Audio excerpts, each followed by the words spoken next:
Hey everyone, so today we're going to tackle a word you hear all the time, marketing. But what does it really mean?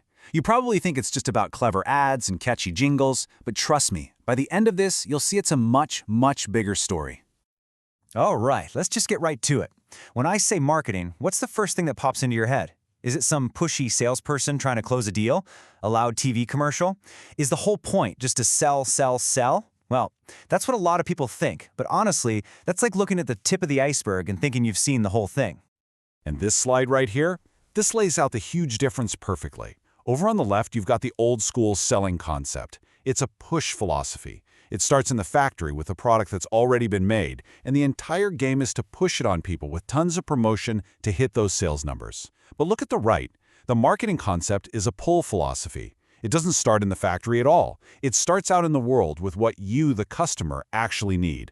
The whole point is to understand those needs so well that the product practically sells itself, creating profits because people are genuinely happy.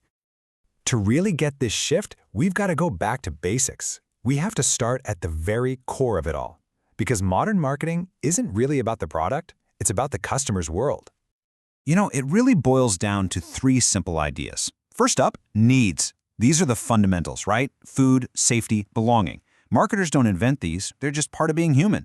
Then you've got wants. A want is the specific form a need takes. You need to eat, but you want a burger. That want is shaped by your life, your culture.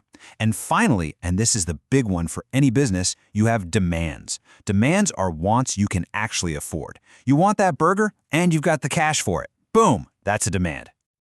Now this deep focus on the customer, it wasn't always the way, not even close.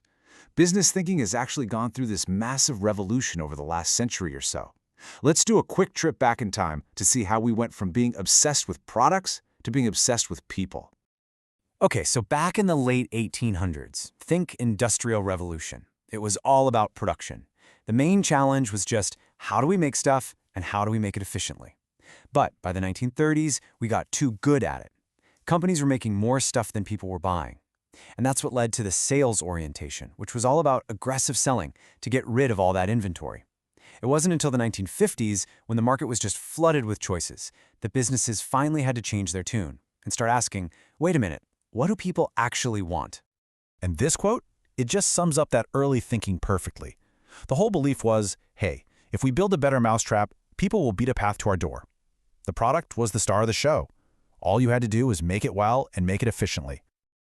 This one just nails the transition, doesn't it? Suddenly, the focus wasn't on what a customer might desire, but on the company's problem, which was a warehouse full of unsold goods.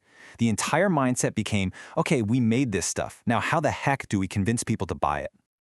And here we are. This is the moment everything changed. This quote is basically the DNA of all modern marketing. It's a total 180. It's no longer about make and sell. It's a sense and respond philosophy that puts you, the customer, right at the center of everything. So that revolution brings us right up to today. Let's take a look at the modern marketing mindset, because it builds on this idea and then takes it a huge step further. It's not just about the customer anymore, it's about society too. Okay, so this is basically the operating system for pretty much every successful company today. The marketing concept says that the path to success is to figure out what your target customers need and want, and then to get your entire company focused on delivering that satisfaction better than anybody else. It means everyone, from the engineers to the accountants, has to learn to think customer. But here's a question. What happens when what customers want isn't actually good for them or for society in the long run? That's where the next level comes in, the societal marketing concept. It raises the stakes. It asks, can we meet our customers' needs while also making sure we're doing right by the planet and by people in general? This is where things like ethics, sustainability, and social responsibility stop being afterthoughts and become part of the actual marketing strategy. So, that's the philosophy. That's the mindset. But how do companies actually put it into practice? Well, there's a surprisingly clear and simple blueprint for it all, the 5-step marketing process. And it just makes so much sense when you lay it out. Step 1, you do your research. You actually try to understand the market and what people need. Step 2, you build a strategy based on that. Who are we going to serve and how are we going to bring them value? Step 3, you build the actual program. You know, the product, the price, how people get it. Step 4, and this is so important, You don't just sell something once. You build a real relationship and try to make people truly happy they chose you. And finally, step 5, if you do all of that right, you get to capture value back in the form of profits and customers who stick with you for the long haul. When you boil it all down, the whole process is this beautiful, powerful loop. It's a value exchange. A company's job is to create genuine, real value for its customers. And when you do that well, you earn the right to capture value from them in return. Simple as that. Okay, so far we've mostly been talking about business strategy, but the ripple effects of this way of thinking are absolutely massive. Let's zoom out and see how this new way of defining marketing literally shapes the world we all live in. So let me ask you, if we're using this customer-focused definition, what can actually be marketed? Is it just for, shoes and cars and phones? Well, the answer is pretty much everything.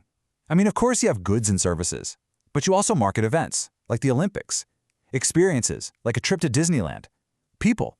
Every single celebrity is a brand. Places. Think about tourism ads for countries. You can even market things you can't touch, like organizations, information, and even ideas themselves.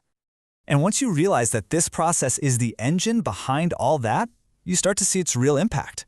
Marketing isn't just selling stuff. It's the system that delivers our standard of living. It creates jobs, it fuels economies, and it's how we exchange everything from food to world-changing ideas.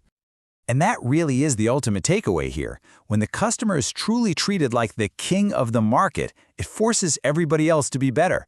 It pushes companies to innovate, it demands higher quality products, and it creates better service for all of us. When you build a system designed to make the customer happy, it turns out we all benefit.